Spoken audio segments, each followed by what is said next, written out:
Hi, welcome back to the farm. My name is Roz, also known as Passion Flower, and you'll find me here each week talking about my farming and creative life.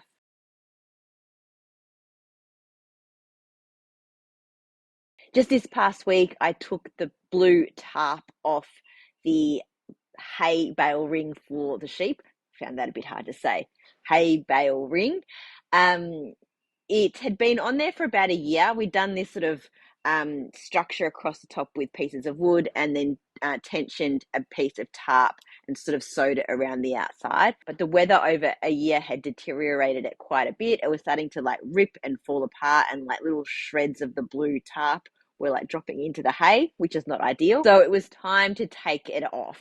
So I moved the sheep into the shed grass area. A few tiny little green shoots and some weeds that were actually good for them to get in and eat, which they were very excited about. They were literally like running from spot to spot trying to find those little green bits. So it was a good distraction for them to be in there while I did the stuff in their main paddock with the hay. I took the whole roof off their hay bale ring and decided that for the time being, I wouldn't put anything back on there. I'm not sure what to do, whether to do another tarp, which may last another, 12 months, or whether to do something a bit more sturdy, like some tin or some plastic. The problem with that was, though, that I thought that when we get the really high winds here, it's actually quite dangerous if it lifts. So, and I wasn't sure about how to pitch it properly. So I've just left it for the time being. There's not a ton of rain predicted for the next while. So I thought it can just stay there. So we put a fresh bale in, sort of moved the ring down and put a fresh bale in and left the old one so that they can kind of mess around in that and get into the center. And then I had to get them back from this area where they were back into their main paddock. So to do that, I had to get grain and like really encourage them in, because even that little bit of green was so exciting for them, as there's none in their current paddock now. There's like no grass at all. So once the weather kind of turns, I'm going to have to figure out how to manage that so that we can actually get some regrowth happening. Their trees are doing really well in there though, and they're almost at the point where they're properly casting shade, which is nice. So at the moment they have the shade from their shed, they have the shade from the hay bales and where they fall, and they also have a little bit of shade from the trees that are really starting to make some progress. It's starting to feel a little bit autumnal. The days are still hot, like we've got a sunny, bright day today, full blue sky, but the mornings have been much cooler and the evenings have been much cooler. And that's how I like it. I don't mind if it's hot during the day, but it's lovely when it cools off and you get a nice little light, cool breeze. And the sleeping temperature is much nicer and the house cools down. And then it's fine to raise up during the day and then it goes back down again at night. We're getting mist in the morning, a little bit of fog, and we're getting a little bit of dew on the ground. So it really is feeling like we're transitioning into autumn.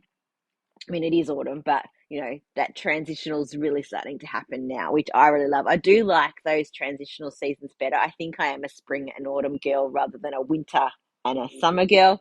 So I like to make the most of this time of year.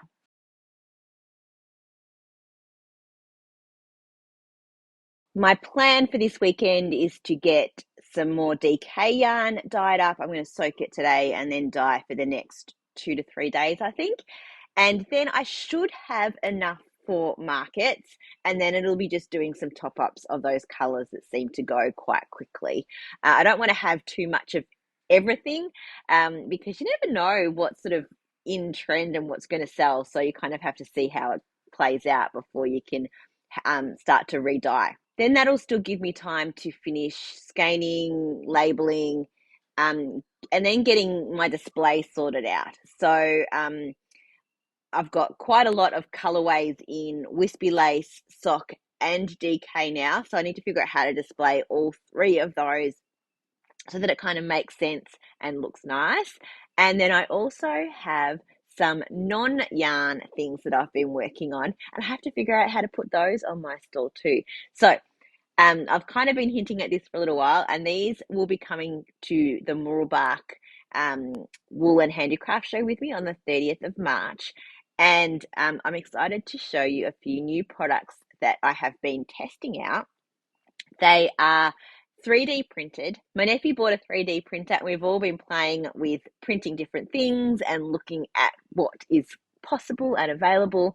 And I found some yarn things, and I thought it might be fun to add a few different products to sort of sit beside the yarn, if you like. So here is what I will be bringing to Mooroolbark. I have yarn spindles in two different styles. So I have a flower and a love heart. And so it spins. You put your ball of yarn on here and it spins and it comes out easily from the outside of the ball. So flower and love heart. And I'll be doing some different color variations with all of these. I'm also going to be doing some row counters. So there you can see. So then the white moves through and you can keep track of your stitches. It's nice and big. Sort of see the palm of my hand. So it's easy to find in your bag and easy to read. I find those little tiny ones, you're never going to hang them off your knitting because they get in the way. But I had both my but my dog ate mine because it looked like a little bug or something, whereas this is quite large and you can throw it in your bag, easy to find and easy to flick through. So, and they'll be in a variety of colours as well. And also this container. So it is much bigger. There it is in comparison to the row counter. And it is a screw lid. And I've found that I've been able to fit quite a lot in this, which is really handy. So I can fit a little crochet hook. I've got a cable needle. I've got a small darning needle. I think I'm going to put a bigger one in here. I've got one of those round thread cutters. And I've got quite a lot of stitch markers as well. And it all fits really easily in here and screws together, and then will sit inside your knitting bag and you've got all your little notions in a cute little yarn ball. So they will be available at Mooroolbark in a variety of colours across the board, and then I will kind of see how things go with them. And at the moment they're not on my website, as I'm just going to trial them at markets, and then we'll see what I end up doing from there.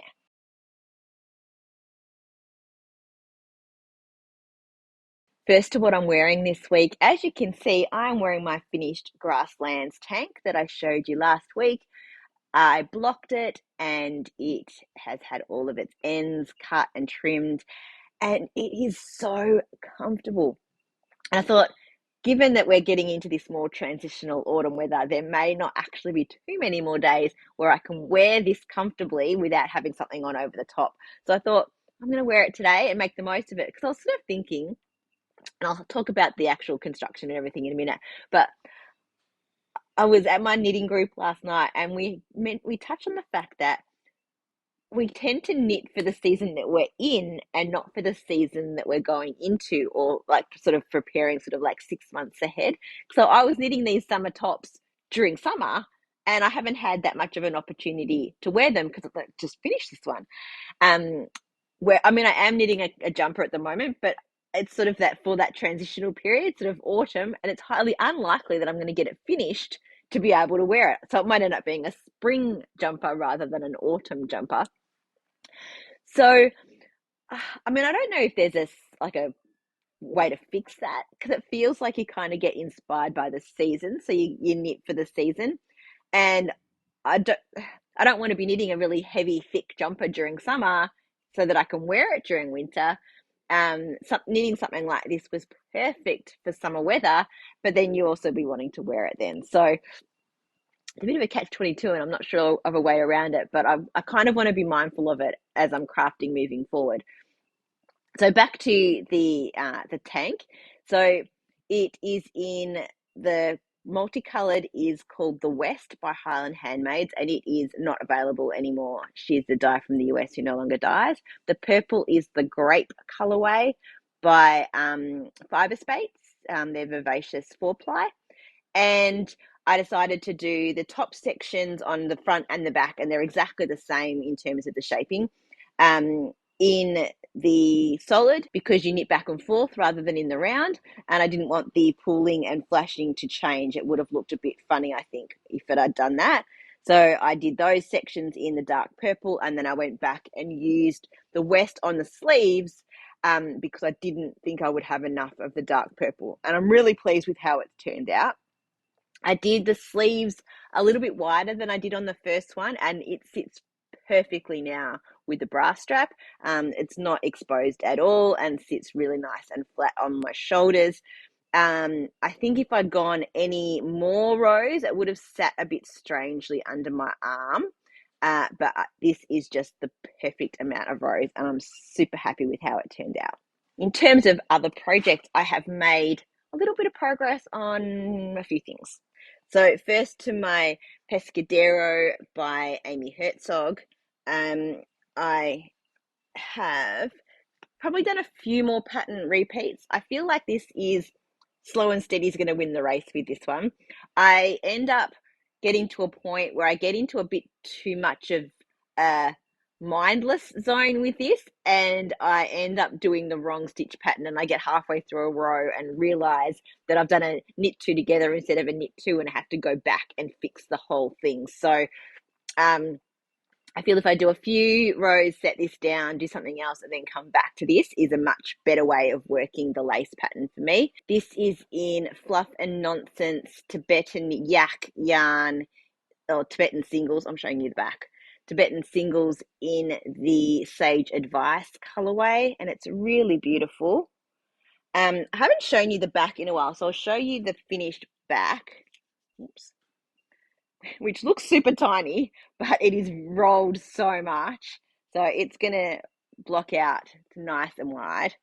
But yeah, it's very much a scrunched, rolled up mess at the moment. But I have the back done, and now I'm working on the front.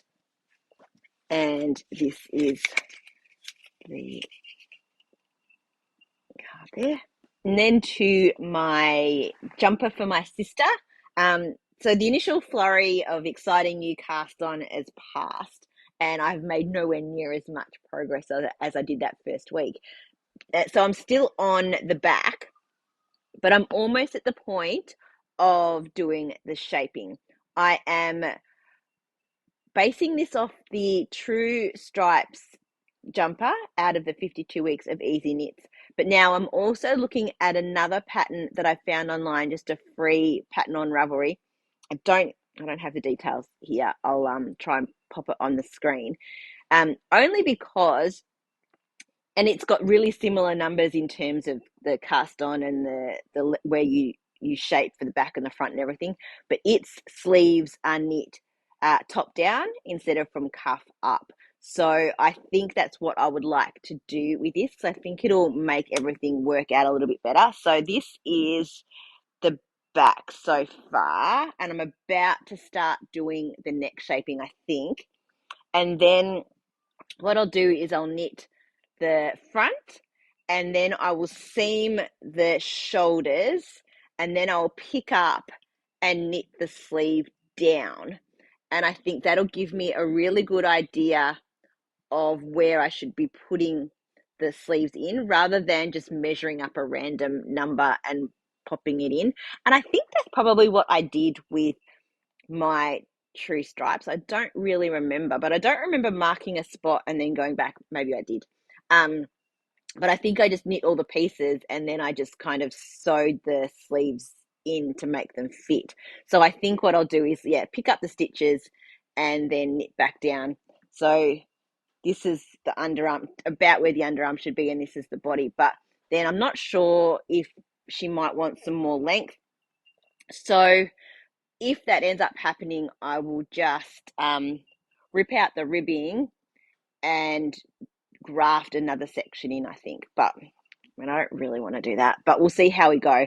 But that is, I'm loving how the colors are turning out. This is Vera yarn from Spotlight. It's called the Valley Collection, and this is the Latrobe colorway.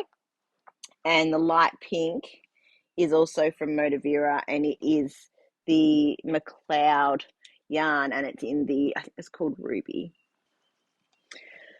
So I've almost finished the first ball of the Valley yarn. I think I ordered way too many balls of this. Oh, well, I can always use it for another project to make it look different by using a very different gauge and knitting it in a different way. But I'm loving how these stripes are turning out. And I am looking forward to the next stage of this. I'm a little bit scared because I am pretty much at this point now making up the pattern and using a whole sort of mix. I was already making up the pattern by using stockinette stitch in a pattern that was for garter stitch, and not doing stripes when the pattern called for stripes. And so at this point, I think I'm on my own. But things as drop shoulder, there's a lot of flexibility. If I put the sleeves in and they don't feel like they're in the right spot, I can change it. So yeah, I think it's going to start to get fun again. I was a bit worried about over measuring and analyzing, and I think I just need to just knit.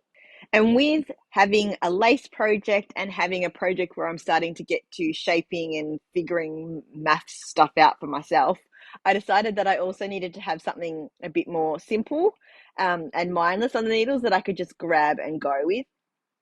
So I cast on something with my own yarn, which I haven't done for quite a while. I think the last thing I knit with my yarn was a Tulsa tee that I made with my Christmas yarn that was all the different coloured stripes. So I cast on using Aqua in Flourish DK and Hydrangea in Wispy lace. And a couple of reasons. First, when I was rescanning both of these, I managed to find a few knots in each of the skeins, and I wasn't happy to sell it with that many knots in it, so I take them up for myself. When that happens, I will either, sometimes I will tag them with the number of knots in them and discount them. Sometimes I will keep them for myself, and I thought seeing they went so well together, that was what I was going to do with these ones. Or I wind them down into smaller, like mini skeins or scrap packs, and just take out where the knots are. So I decided that this would be great to work on for myself, to take two markets with me to work on as an example of how to put a DK and a lace together. So I am knitting the worsted weight version of the Barley hat by Tin Can Knits. And if you use their app, so you can actually just download the Tin Can Knits app, they have all of their free patterns listed. And when you choose your weight of yarn and your head size or whatever, because they have the jumper and everything on there as well, the flax, you can, and you choose your size, it will filter out everything else and just give you the numbers for your size. So it's a really easy way to have that on the go and to knit something that's a lovely, simple, easy to follow pattern. So I made a little bit of progress, and I'm really happy with how this combination is looking. So this is a Barley hat. So it's got sections of stockinette, and then it has a section of garter ridges. So it's actually really nice to be able to compare how the fabric looks in the two different stitches. And you can see how the fuzz is creating a really beautiful halo on there and changing that really bright aqua. Can't get it so that I can show you properly. That way. So changing that really bright aqua into a much more tonal, moody look with the hydrangea colour coming through. really pretty. And I'm gonna love to have this on my stall during winter. I'll be able to wear it while I am at markets as well. So that will be quite fun.